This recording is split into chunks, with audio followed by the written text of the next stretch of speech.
Hello everyone. आज start करते हैं बुक उच्चतर समाजशास्त्री सिद्धांत। ये बुक मैं सोचा एक बार और पढ़ लेते हैं, तो साथ साथ पढ़ते हैं। आज स्टार्ट कर रहे हैं। वैसे तो इसके चैप्टर्स बहुत अच्छे हैं और बहुत ही इजी लैंग्वेज है, इसलिए कुछ भी जहाँ समझाने का या समझने का टर्न आएगा या फिर ऐसे वाक्यांश आएंगे वहाँ पर हम समझेंगे। बाकी जहाँ पर समझने का नहीं है वहाँ पर रीड आउट करते चलेंगे। मेन पॉइंट है, मेन थिंग है कि हम इस बुक को पढ़ना है, रीड आउट करना है। जहाँ समझना होगा वहाँ समझना है। चलो स्टार्ट करते हैं, बहुत ज़्यादा भूमिका ना बांधते हुए। सामाजिक विचार पहला चैप्टर है इसका, फर्स्ट अध्याय है इसका, सामाजिक विचार।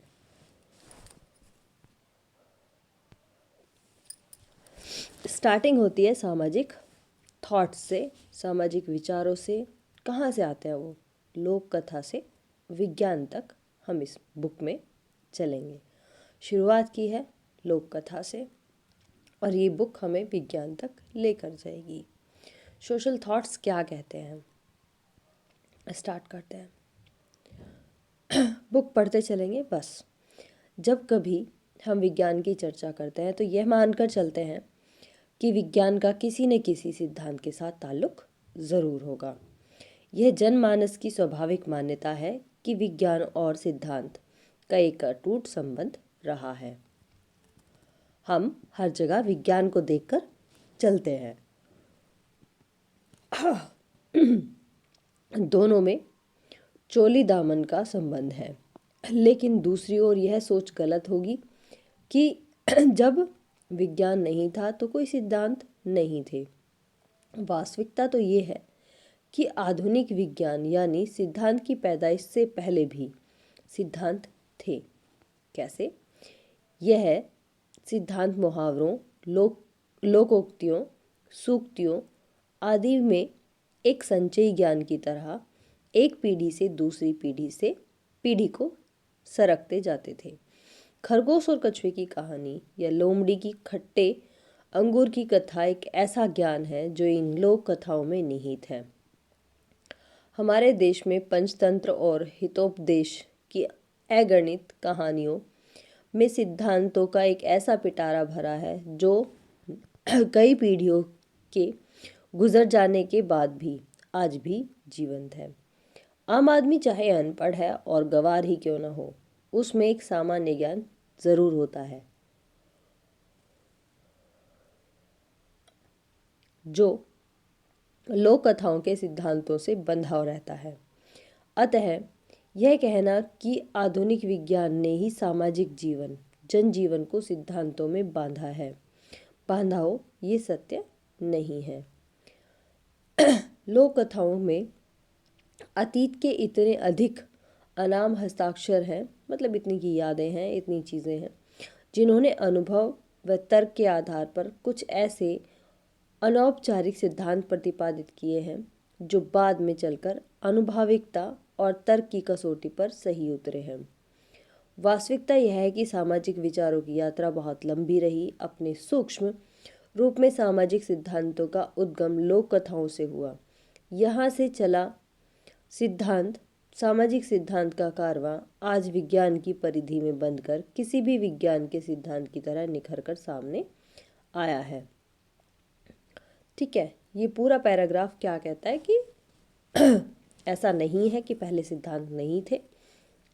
ये तो हम जब विज्ञान की ओर अग्रसर हुए हैं तो हमने अपनी लोक कथाओं, अपनी लोकोक्तियों और इन सब चीज़ों को सिद्धांत का नाम दे दिया है, वरना ये पहले से ही मौजूद थे। जब लोग पढ़ना लिखना कुछ भी नहीं जानते थे तो तब से भी ये सिद्धांत चले आ रहे हैं।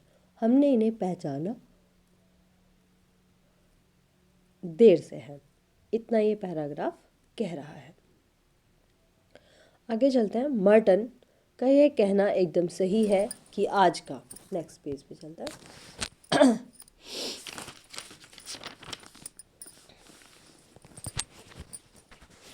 आज का सिद्धांतवेता समाजशास्त्री अतीत के अगणित सिद्धांतवेताओं के मजबूत या कमज़ोर कंधों पर खड़ा है।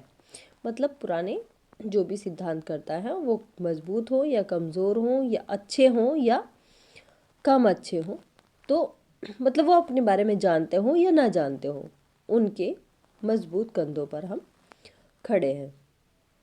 अब क्या है, अतः सिद्धांत निर्माण की प्रक्रिया एक ऐसी विरासत है, मतलब जो प्राचीन काल से चली आ रही है, जो जनजीवन से पैदा हुए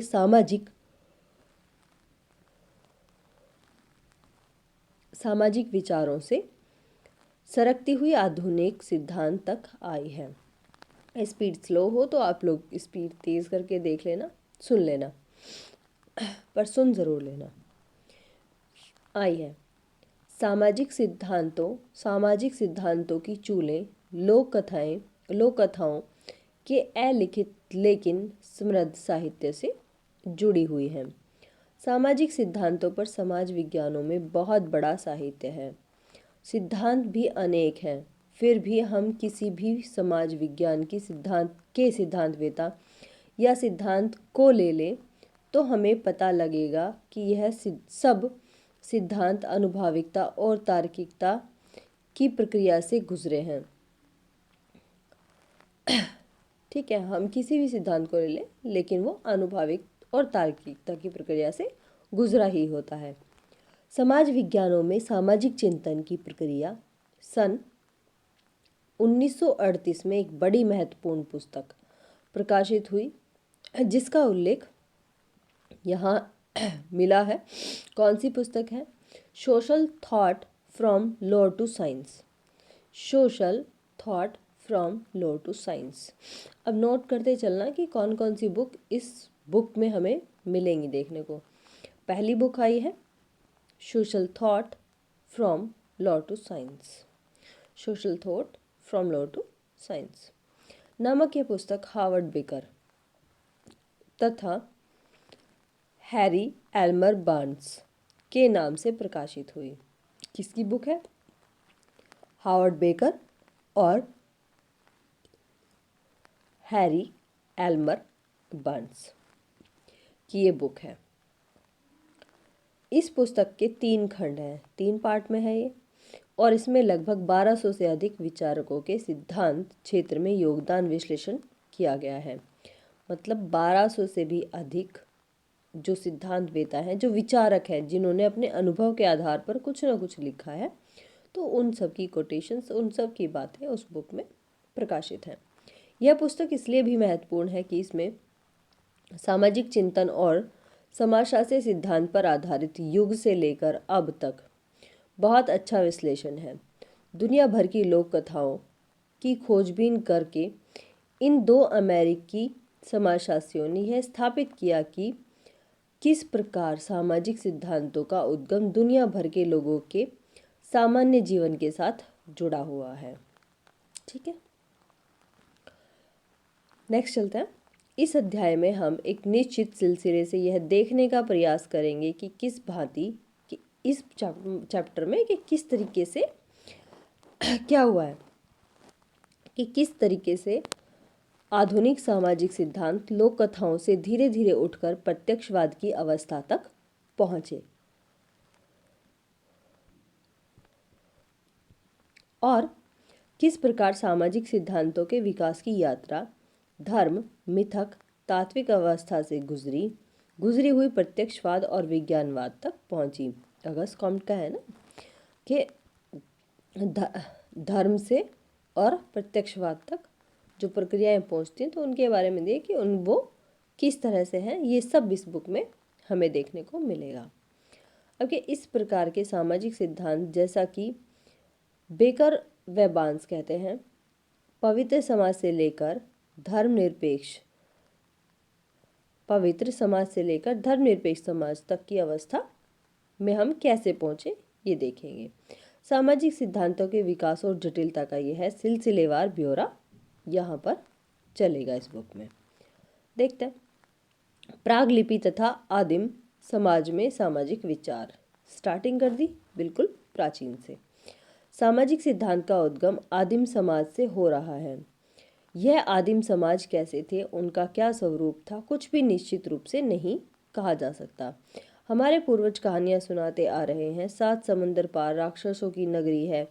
यह राक्षस मनुष्य का खून पीते थे और उनका मांस खाते थे। थोड़े बहुत हेर फेर के साथ राक्षस और जंगली लोगों की कहानियाँ बदस्तूर मतलब कि लगातार हर पीढ़ी को सुनने को मिलती हैं। ऐसे किसी समाज के बाद हमें हमें ऐसे समाजों का उल्लेख भी मिलता है जो किसी भी तरह की पढ़ाई लिखाई से दूर थे। उन्हें कोई भाषा नहीं आती थी, उन्हें कोई भी भाषा नहीं आती थी। ठीक है, वहाँ के लोग क्या थे कि उन्हें कोई भी भाषा नहीं आती। अब क्या है, सिद्धांत वेता या समाजशास्त्री के। अच्छा, हम पहुँचे यहाँ पर, कोई भी भाषा नहीं आती थी। इन समाजों में कुछ निश्चित सांस्कृतिक लक्षणों का अभाव था। ऐसे ऐसे समाज प्रागलिपि समाज या आदिम समाज के नाम से जाने जाते थे। मतलब जिन समाजों को कोई भाषा, कोई ज्ञान इस तरह का नहीं था, तो वो प्रागलिपि या फिर आदिम समाज कहलाते थे। यह समाज काले, गोरे, पीले, लाल, भूरे रंग के होते थे, जो दुनिया भर में फैले हुए थे। इन समाजों की यदि कोई बड़ी विशेषता बताई जाती तो यह थी कि उनमें विचारों की बड़ी रूढ़िवादिता थी। वे सब बदलने को तैयार थे, लेकिन परंपरा से चले आ रहे थे अपने विचारों लेकिन परंपरा से चले आ रहे अपने विचारों में कोई भी बदलाव लाने के लिए तैयार नहीं थे। उनकी यह बहुत बड़ी लालसा थी कि वो अपने विचारों को उनसे जुड़ी हुई संस्थाओं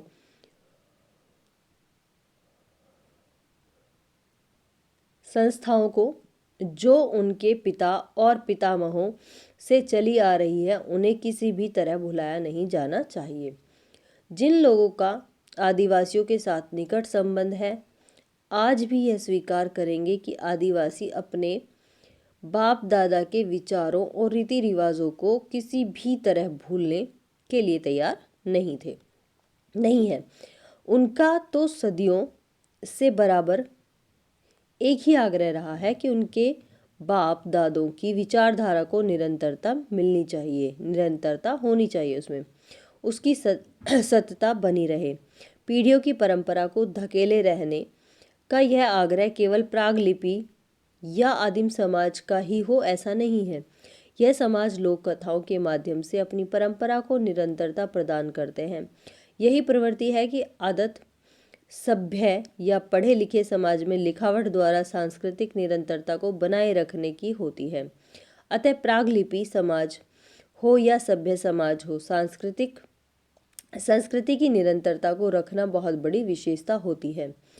चाहे जितने अवरोध आए, मनुष्य समाज और अपने विचारों यानी आदमी के जीवन के बारे में जो भी चिंतन है, उसे जहाँ तक संभव हो सके जीवित रखा जाए, यही चाहत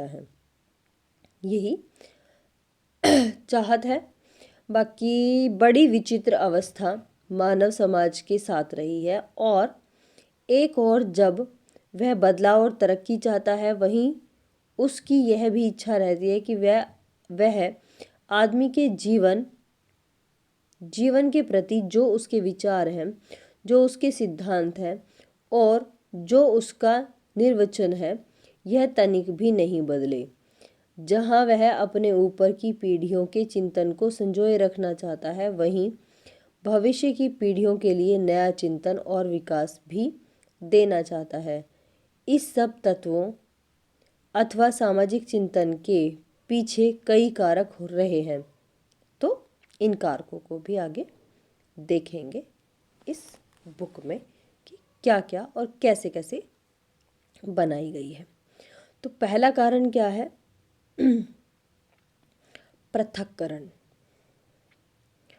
पहला कारण है पृथक्करण, जिसे इंग्लिश में बोलते हैं आइसोलेशन। जिन्होंने प्रागलिपि समाजों के अध्ययन में विशेषता प्राप्त की है, सामाजिक मानवशास्त्री कहते हैं कि दूर दराज क्षेत्रों में रहने वाले लोग एक ऐसी मानसिकता विकसित कर लेते हैं जो उन्हें बाहर के समुदायों के साथ किसी भी तरह का संपर्क रखने का अवसर नहीं देती। यह पृथकता पड़ोसियों से पृथकता के नाम से जानी जाती है। किसी भी कौम का निवास दो स्थानों पर होता है। एक तो वह कि जिसकी वह ज़मीन पर खड़ा है, जिसकी ज़मीन पर वह आवास करता है, खेती बाड़ी करता है। यह ज़मीन, यह मिट्टी, यह ज़मीन, यह मिट्टी उसकी अपनी है, उसकी अपनी है। और दूसरा निवास अपनी ज़मीन के ठीक बाहर अपनी पड़ोसी कौम के निवास की भूमि है। यह जब वह इस दूसरी कौम की ज़मीन के साथ अपने आप को पृथक समुदायों से अलग थलग है, यह पड़ोसी के पृथकता उससे किसी भी तरह के परिवर्तन को स्वीकार करने नहीं देती। परिणाम स्वरूप इस कौम की संपूर्ण संस्कृति में जड़ता आ जाती है, एक प्रकार का ठहराव आ जाता है। इस स्थिति को बेकर और बांस ने मानसिक अचलता के पद द्वारा व्यक्त किया है। ठीक है, कि जब आपके आसपास दूसरा बंदा रहता है और उससे फिर भी आप कटाव महसूस करते हैं, तो इस स्थिति को मानसिक अचलता कहा गया है बांस और बेकर के द्वारा। आगे चलते हैं। जब मानसिक अचलता किसी कौम में आ जाती है, जब मानसिक अचलता किसी कौम में आ जाती है तो यह कौम किसी भी तरह के संरचनात्मक परिवर्तन को सिद्धांत या विचारधारा को अपनाने के लिए राजी नहीं होती। 19वीं शताब्दी में ब्रिटिश निवेशवादी राज ने हमारे देश में कारखानों से बुना सूती माल बाजार में रखा तो लोगों ने साधारण रूप से इसे नहीं अपनाया। अब भी उनके लिए चरखा विश्वसनीय साधन था, जिसके द्वारा कपड़ा बुना जा सकता था। गांधी जी लोगों की इस मानसिक अचलता को भली प्रकार समझते थे। इसी कारण उन्होंने विदेशी सूती कपड़ों का विरोध चरखे से किया। कुछ देश तो ऐसे हैं जिन्होंने वर्षों तक अपनी नीति के अनुसार अपने आप को दूसरे समुदायों से अलग रखा, पृथक रखा।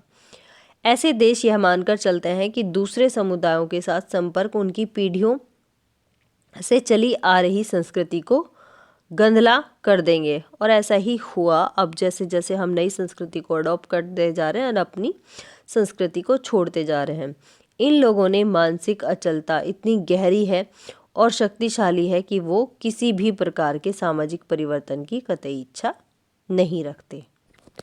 तो ये था आइसोलेशन, पृथकता। नेक्स्ट आता है इसमें नातेदारी संगठन और मानसिक अचलता। नातेदारी संगठन और मानसिक अचलता। आदिम और प्रागलिपि समाजों की मानसिक अचलता का एक और कारक नातेदारी संगठन है। नातेदारी संगठन किस प्रकार से इन समाजों को एकता की कड़ी में बांधे रखने का काम नातेदारी व्यवस्था करती है। पानी की धारा को तो काटा जा सकता है, पर एक ही रक्त के लोगों को कभी अलग नहीं किया जा सकता। इस तरह का चिंतन प्रागलिपि समाज को बांधे रखता है। नातेदारी समाज इतने शक्तिशाली होते हैं कि उनके सामने गैर नातेदारों के संबंध बेमतलब हो जाते हैं। बचपन से ही बच्चा इस तरह बड़ा किया जाता है कि वह वयस्क होने के बाद अपने नातेदारों से बाहर किसी भी प्रकार के संबंध को संदेह की दृष्टि से देखता है, और यदि किसी जाति या कौम का व्यक्ति गैर कौम के व्यक्तियों के साथ किसी भी तरह से जुड़ता है तो लगता है कि शरीर का कोई अंग छूटकर दूसरी जगह चला गया हो, अन्यत्र चला गया हो। नातेदारी संगठन इस प्रकार प्रागलिपि समाज में सांस्कृतिक विकास नहीं होने देता। इसलिए मानसिक अचलता को बनाए रखने में नातेदारी संगठन बहुत ही शक्तिशाली भूमिका निभाता है। नंबर 3 आता है सामाजिक नियंत्रण और वृद्धजन, सोशल कंट्रोल एंड एल्डर्स। सामाजिक विचार या सोच में यानी सामाजिक सिद्धांतों के निर्माण में पृथकता, मानसिक अचलता और नागरिक संगठन के अतिरिक्त समुदाय के वृद्ध लोगों का भी प्रभाव सामाजिक नियंत्रण के लिए बड़ा ही महत्वपूर्ण होता है। समाज के बड़े बूढ़ों का यह प्रभाव साफ व स्पष्ट नहीं होता, लेकिन नाड़ी की धड़कन की तरह हर समय यह मनुष्य व्यवहार अपना नियंत्रण रखता है। हमारे हाथ पांव से भी अधिक निकट वृद्ध लोगों की शक्ति का प्रभाव होता है। पृथक्करण वाले समाजों में वृद्ध का यह प्रभाव इतना शक्तिशाली होता है कि कौम के सदस्य किसी तरह की खिलाफत नहीं करते। उन्हें तो मौन रहकर लकीर के फकीर की तरह अपनी कौम के नियम, उपनियम, मानक, मूल्य को व्यवहार में लाना होता है। कौम के वृद्धों द्वारा सदस्यों पर किया गया यह नियंत्रण निश्चित रूप से कौम में मानसिक अचलता व स्थानीयता प्रदान करता है। ऐसे आदिम और प्रागलिपि समाजों में सिद्धांत निर्माण की चर्चा की कोई कल्पना नहीं की जा सकती। मैक्स वेबर जिसे परंपरागत प्रभुत्व कहते हैं, वह प्रागलिपि संस्कृतियों में सामान्यता देखने को मिलती है। इन समाजों में परंपरागत प्रभुत्व की वैधता लोगों के विश्वास तथा पवित्र अपवित्र की मान्यताओं पर ये आधारित होती है। कुल मिला के ये पैराग्राफ कहता है कि हमें अपने बड़ों को फॉलो करना होता है। कई बार तो आप अग्री नहीं करते उनकी बातों को, लेकिन फिर भी आपको उनको फॉलो करना होता है आंख बंद करके। नंबर 4 है पृथक्करण और परदेशियों से घृणा, isolation and aversion to strangers. मानसिक अचलता का आदिम समाजों में एक और प्रभाव परदेशियों के साथ घृणा और संदेश रखना है। जब किसी समाज में परंपरागत विचारों या चिंतन पर कोई विरोधी टिप्पणी होती है या आती है, तो आम आदमी में यह संदेश पैदा हो जाता है कि यह काम अवश्य किसी परदेशी का होगा। एक लोकोक्ति है, 2 भाषाएं जानने वाला दोगला होता है। इसका मतलब यह है कि ऐसे दोगले ही परंपरागत सोच में पत्थर फेंकते हैं। शायद इसी कारण पुराने देशों के अल्पतंत्रों में, जैसे कि स्पार्टा में, परदेशियों को अपने देश में आने की स्वीकृति नहीं थी। यह अल्पतंत्र बाहरी प्रभाव से अपने आप को एकदम अछूता रखते थे या रखना चाहते थे। उनका यह पक्का विचार था कि परदेशी अपने देश में आकर उनके पवित्र समुदाय को तोड़ फोड़ देंगे, असंगठित कर देंगे। यह जरूरी नहीं कि प्रत्येक प्रागलिपि समाज में परदेशियों के आने पर कोई औपचारिक कानून हो, फिर भी किसी न किसी तरह लोग परदेशियों के प्रति अपनाया गया यह रुख किसी भी प्रकार के सिद्धांत निर्माण के जो अंकुर है वो पैदा नहीं होने देता। नंबर 5 है सामाजिक विचार सामान्यता शंकाहीन या लौकिक। अभी तक जो विचार थे, जो तथ्य थे, वो क्या विचरण कर रहे थे कि आदिम तथा प्रागलिपि समाजों में एक ऐसा भौगोलिक पृथक्करण होता है जिसका अंत या नियति सामाजिक, सांस्कृतिक और विचारिक पृथक्करण में होती है। आदमी के सोचने की शक्ति या किसी प्रकार के सिद्धांत निर्माण की प्रक्रिया आदिम व प्रागलिपि समाजों में नहीं चल पाती। वहाँ जो भी सिद्धांत होते हैं वे एकदम सामान्य और लौकिक होते हैं।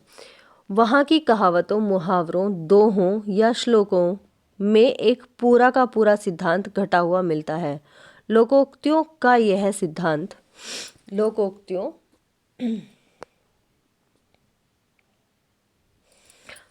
सिद्धांत किसी भी तरह व्यवस्थित सिद्धांतों से कम नहीं होता। ये लोकोक्तियाँ तो गागर की तरह होती हैं जिसमें सागर भरा हुआ होता है। उदाहरण के लिए सूरदास की काली कमरिया चढ़े न दूजो रंग, होनहार बिरवान के होते चिकने पात, संतोष पर सुखम, रोज कुआं खोदना रोज पानी पीना, बहुत से जोगी मठ उजाड़ा, या मधुरी बानी, दगाबाज की निशानी। ऐसे लोकोक्तियां हैं जिसमें कई पीढ़ियों, कौमों, दुनिया भर के देशों का ज्ञान भरा पड़ा है। फिर आता है, यह सत्य है कि प्रागलिपियां और आदिम समाज का बहुत बड़ी बात न जानता हो, उसने दुनिया न देखी हो, लेकिन यह अवश्य है कि वह जिन लोगों और वस्तुओं के बीच में काम करता है उन्हें वह अच्छी तरह से जानता या पहचानता है। वह खेतीहर जो वर्षों से अपने खेत में उपज लेता है, अपने खेत के एक एक ढेले को वह अच्छी तरह से जानता है। सच्चाई यह है कि पिछड़े और आदिम समाज के लोगों तथा आधुनिक समाज के लोगों में सामाजिक सिद्धांत, चिंतन या समझ के बारे में जो बुनियादी अंतर है वह सामाजिक और सांस्कृतिक है, जैविक नहीं। आदिम समाज का व्यक्ति क्योंकि प्रतिदिन पशु, पक्षी, पेड़, पौधे, पत्थर आदि के निकट संपर्क में आता है और यही उसकी अर्जित सामाजिकता है, वह इनके बारे में लोकोक्तियां बनाता है और सामान्यीकरण करता है। दूसरी ओर आधुनिक समाज का व्यक्ति दूसरे तरह की सामाजिक पृष्ठभूमि में रहता है। वह मिट्टी के ढेले की अपेक्षा कंप्यूटर के रूबरू होता है, जो उसके सिद्धांत निर्माण की प्रक्रिया बदल जाती है। दोनों ही समाजों की सदस्यता स्वाभाविक है, अपने अपने समाज को ऊंचा व बढ़िया सभी मानते हैं। प्रागलिपि समाजों में विभिन्न सामाजिक पहलुओं पर सिद्धांत। अब प्रागलिपियों में जो सिद्धांत है, जो समाज है, उसके बारे में चर्चा होगी। यह ठीक है कि पिछड़े हुए और आदिम समाजों में, जिसे हम सिद्धांत कहते हैं, ऐसे कई निश्चित मानदंड नहीं होते। और फिर सिद्धांत क्या है? सामान्य शब्दों में सिद्धांत मनुष्य जीवन का निर्वचन और उसकी व्याख्या है। मतलब कि व्यक्तियों की व्याख्या करना या व्यक्तियों के विचारों की व्याख्या करना ही सिद्धांत कहलाता है। यदि इस दृष्टिकोण को देखें तो पुराने समाजों में भी जीवन के विभिन्न क्षेत्रों के संबंध में एक निश्चित सोच या समझ होती है, और यह सोच या समझ ही लोक कथाओं में निहित होती है। हर समाज में कुछ न कुछ ऐसा होता है जिन्हें परंपरा से पुरुष ही करते आए हैं, और कुछ हल्के या कलात्मक काम ऐसे होते हैं जिन्हें स्त्रियां ही करती हुई आई हैं। इसलिए समाज जानता है कि कुएं से पानी भरकर लाने का काम, अनाज को हाथ चक्की से पीसने का काम स्त्रियों का है, हल जोतने, लकड़ी काटने और बाजार में खेत की उपज को पहुंचाने का काम पुरुष का है। इस तरह का लिंग पर आधारित काम का बंटवारा सामाजिक स्तरीकरण का एक प्रतिमान मात्र है। संभव है कि कुछ समाजों में हल चलाने का काम स्त्रियां भी करती हैं, या कुछ जगह पर पानी लाने का काम पुरुष भी करते हैं। पर इस विभिन्नता के होते हुए भी बहुत साफ है कि प्रत्येक प्रागलिपि समाज को श्रम विभाजन के संबंध में कुछ निश्चित धारणाएं देती है या होती हैं। अब आता है प्रागलिपियों समाजों में विभिन्न सामाजिक पहलुओं के सिद्धांत पर आधारित लिंग विभेद।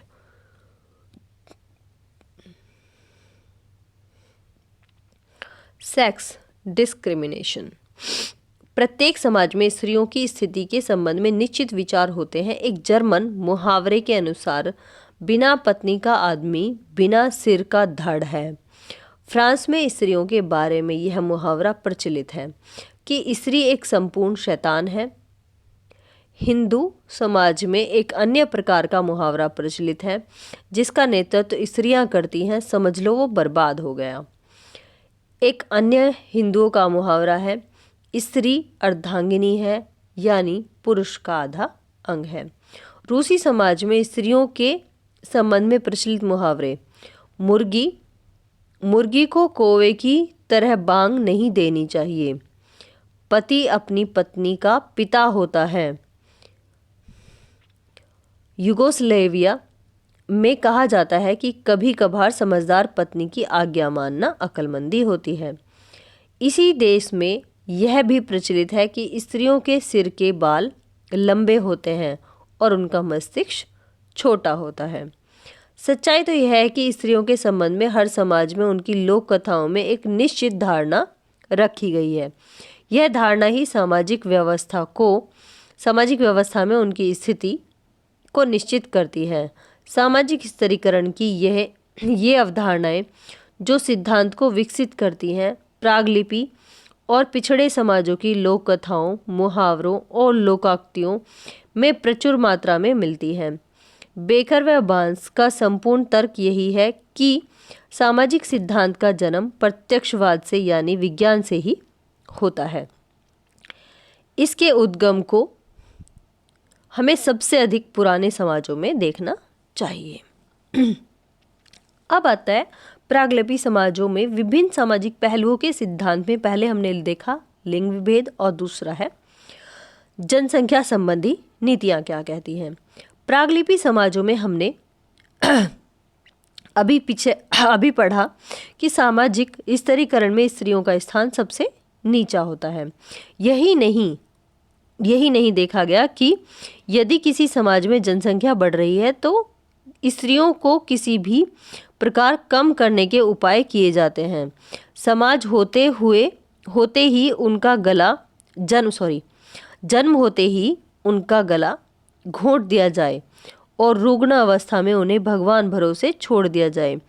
सुना जाता है कि किसी ज़माने में चीन देश के किसान जनसंख्या कम करने के लिए बच्चियों को मार देते थे।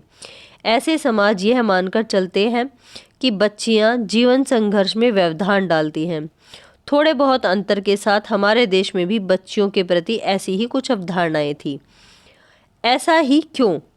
कुछ प्रागलिपि समाजों में लिंग का कोई भेदभाव किए बिना नवजात शिशुओं को मारकर जनसंख्या को स्वाभाविक आकार को बनाए रखा जाता था।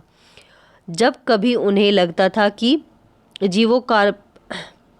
जीविकोपार्जन के अवसर थोड़े हैं तो जनसंख्या अधिक है तो कुछ शिशुओं को की बलि होना आवश्यक था।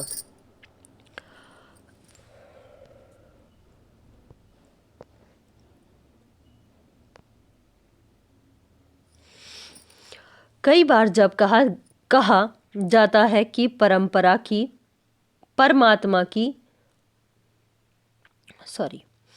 कई बार जब यह कहा जाता है कि परमात्मा किसी व्यक्ति को एक खाने का मुंह लेकर पैदा करता है तो वह काम करने के लिए 2 हाथ और 2 पांव भी देता है। मतलब हुआ कि जनसंख्या की बढ़ती हुई दर को थामने की जरूरत नहीं। प्रागलिपि समाजों में जनसंख्या के प्रति ऐसा कोई दृष्टिकोण नहीं मिलता। यह अवश्य है कि माल्थस से पहले कुछ ऐसे वृद्धजन अवश्य थे जो बड़े अस्पष्ट रूप से मानते थे कि जनसंख्या की वृद्धि जीविकोपार्जन के साधनों को सीमित करती है और जो जनसंख्या तब निश्चित रूप से बढ़ती है जब जीविकोपार्जन के साधन भी बढ़ते हैं। माल्थस के जनसंख्या सिद्धांत की ये 2 आवश्यक अवधारणाएं जिन्होंने अनिश्चित रूप से वृद्धजन भी जानते हैं।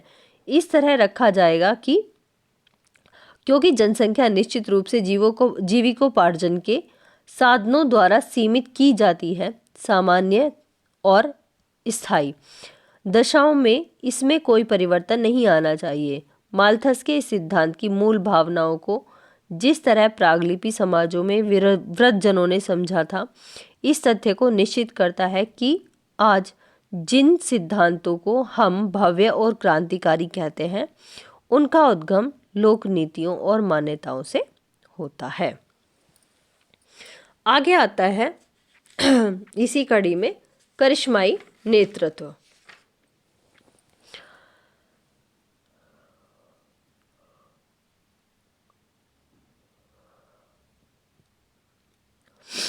मैक्स वेबर के बाद प्रभुत्व के आदर्श प्रारूप की चर्चा प्राय करते हैं। आदर्श प्रारूप आधुनिक समाजशास्त्र में एक विधि है, एक सिद्धांत है। इस आदर्श प्रारूप की अवधारणा प्रागलिपि समाज में भी थी। अभी जो भी हमने पढ़ा उसमें परंपरागत नेतृत्व की चर्चा परिवार के संबंध में की गई। दूसरा नेतृत्व करिश्मे का होता है। अंग्रेजी शब्द करिश्मा मूल में ग्रीक शब्द है इसका मतलब है ऐश्वर्य या आध्यात्मिक देन। सामान्यतः करिश्मे का नेता कोई धार्मिक नेता समझा जाता है, लेकिन ऐसा होना आवश्यक नहीं है। करिश्मे का नेतृत्व राजनीतिक क्षेत्र में भी हो सकता है। कोई भी ऐसा नेता जो जनजीवन के मन पर छा जाए, उसे वशीभूत कर दे, करिश्मे का नेता कहलाता है। मतलब कि जिसको हम बिना किसी डाउट के फॉलो करते हैं, वो करिश्मेटिक पर्सनैलिटी कहलाता है। जैसे कि पहले गांधी जी को इसी तरह से सब फॉलो करते थे कि जो उन्होंने कह दिया वो कह दिया, आंख बंद करके सभी उनकी बात पर विश्वास कर लेते थे। तो इस तरह से करिश्मेटिक पर्सनैलिटी के भी कुछ लोग होते हैं। इसी तरह से आज की डेट में मोदी जी का वंशजर्फ है, और अपने अपने समाज में अलग अलग नेता हैं जिनका अपने अपने समाज में वंशजर्फ है। आगे चलते हैं। प्रागलिपि समाजों में करिश्माई नेता का एक निश्चित स्थान है। इस नेतृत्व के प्रति उनकी बंधाई धारणाएं हैं। इन समाजों में ऐसा समझा जाता है कि करिश्माई नेता न केवल विशिष्ट होता है, वह क्रांतिकारी भी होता है। ईसा मसीह ने बहुत पहले कहा था, तुम लोगों ने लंबे समय से सुना होगा कि एक नेता ऐसा होता है कि अपने कार्यों से चमत्कार पैदा कर देता है। यह नेता क्रांतिकारी होता है। ईसा मसीह की बात को अधिक शक्ति से दोहराते हुए मैक्स वेबर ने कहा कि परंपरागत समाजों में करिश्मा यानी चमत्कारी नेतृत्व एक क्रांतिकारी शक्ति रखता है। फिर चलते हैं नंबर 4, मानव उत्पत्ति के संबंध में मत। शुरू से ही आदमी यह सोचता आ रहा है कि समाज व राज्य की उत्पत्ति किस प्रकार से हुई। इस संबंध में राजनीतिक विचारकों, विशेषकर होब्स और रूसो ने समाज की उत्पत्ति के सिद्धांत प्रतिपादित किए। अब पॉइंट नोट करते चलना, यहीं पर ही फर्स्ट पेज में दे दिया कि माल्थस ने जनसंख्या का सिद्धांत दिया। और अब क्या आया? हॉब्स और रूसो। ठीक है, इन्होंने कौन सा दिया है? शुरू से ही आदमी ये सोचता आ रहा है कि राज्य की उत्पत्ति किस भांति हुई है, किस प्रकार से हुई है। इस संबंध में राजनीतिक विचारकों कौन है? राजनीतिक विचारक कौन है? हॉब्स और रूसो ने समाज व राज्य की उत्पत्ति के सिद्धांत प्रतिपादित किए। किसके सिद्धांत? समाज व राज्य की उत्पत्ति का सिद्धांत। इन सिद्धांतों के पहले प्रागलिपि समाजों में समाज व राज्य की उत्पत्ति के संबंध में कुछ मत अवश्य थे। इस समाज में समझा जाता था कि कुछ वृद्धजनों ने मिलकर समाज की रचना की होगी। ऐसे समाज का उद्देश्य अपने सदस्यों में एकता स्थापित करना था तथा बाहरी समूह के आक्रमण से सुरक्षा देना था। समाज के अंदर झगड़े टंटे हो सकते हैं। प्रागलिपि समाज का एक बहुचर्चित नियम है, कुत्ते को खाता है। तुलसीदास का कहना है कि समरथ को का दास गुसाई, समरथ को का दोष गुसाई। इन लोकोक्तियों के अतिरिक्त हर प्रागलिपि समाज में यह मान्यता बराबर रही है कि जब कभी आपात स्थिति आती है तो कोई न कोई चमत्कारी या करिश्माई नेता अवश्य पैदा होता है। हमारे देश में गीता में कृष्ण कहते हैं कि जब जब लोगों में धर्म के प्रति ग्लानि उत्पन्न होगी, मैं अवतार अवश्य ही लूँगा। जब हम भारतीय आदिवासियों को उनकी उत्पत्ति या विशाल समाज के उद्गम के बारे में उनके विचार जानना चाहते हैं तो ऐसे अगणित मिथक मिलेंगे जो समाज व राज्य के बारे में उनके विचारों को अभिव्यक्त कर देते हैं। ध्यान देने योग्य बात तथ्य यह है कि आदिम लोक कथाओं और विश्वासों में हमें निश्चित रूप से ऐसा सोच मिलेगा जो समाज तथा राज्य की उत्पत्ति के संबंध में अभिव्यक्ति देगा।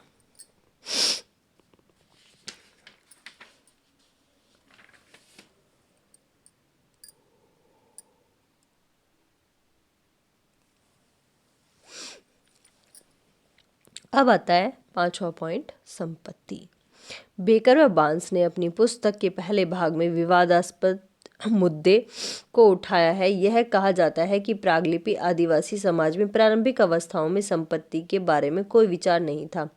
उनका विकास तो आदिम साम्यवाद तथा जनजातीय समाजवाद से हुआ है। ये सभी समाज अपनी आत्मा की आवाज़ पर एक सूत्र में बंधकर रहे हैं। यह भी कहा जाता रहा है कि आदिवासियों को अपनी व्यक्तिगत कोई संपत्ति नहीं होती, उनका जो भी कुछ है वह सब सामूहिक है। हाल में इथोलॉजी समाज विज्ञान के ऐतिहासिक संप्रदाय के विद्वानों ने आदिवासी साम्यवाद या समाजवाद को, ये जो ऊपर सब कुछ हुआ इसी के आधार पर मान्यताओं या मिथकों को ठुकरा दिया है। वे इथनोग्राफिक प्रमाणों के आधार पर यह सिद्ध करना चाहते हैं कि प्रत्येक आदिवासी के पास अपनी खुद की थोड़ी बहुत व्यक्तिगत संपत्ति अवश्य होती है। यह व्यक्तिगत संपत्ति ही आदिवासी के प्रतिष्ठा को बढ़ाती है और इसी में व्यक्ति का कल्याण होता है, निहित होता है।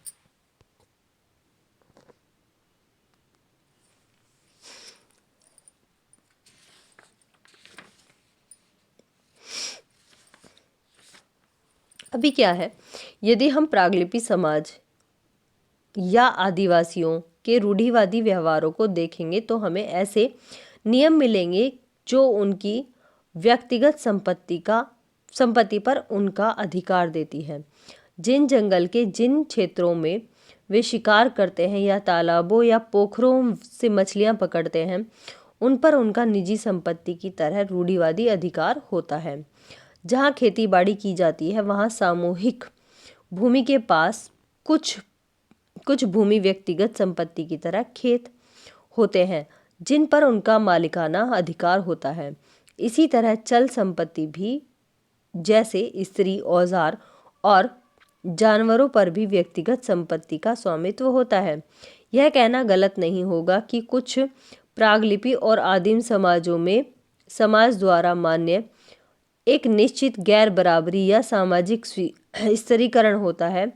जिस व्यक्ति के पास अधिक धन होता है, यानी अधिक कंबल होते हैं, अधिक तांबा होता है और अधिक जानवर होते हैं, वह अपनी बिरादरी में अधिक प्रतिष्ठा वाला समझा जाता है। उसके साथ विवाह संबंध करने को सभी इच्छुक रहते हैं।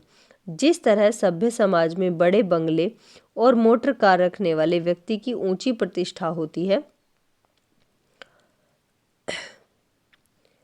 सभी उसके व्यवहार का अनुकरण करना चाहते हैं। वैसे ही आदिम समाज में अधिक धन वाले व्यक्ति को सब अनुकरणीय आदर्श मानते हैं। तात्पर्य यह है कि अधिक धन वाले व्यक्ति की अधिक प्रतिष्ठा होती है।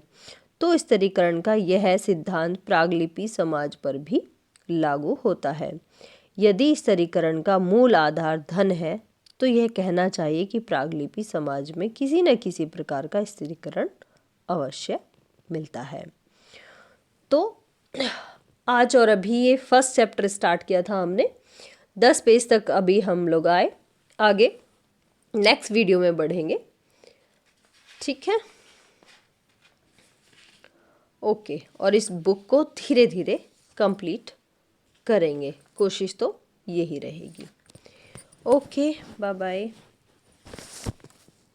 उच्चतर समाजशास्त्रीय सिद्धांत।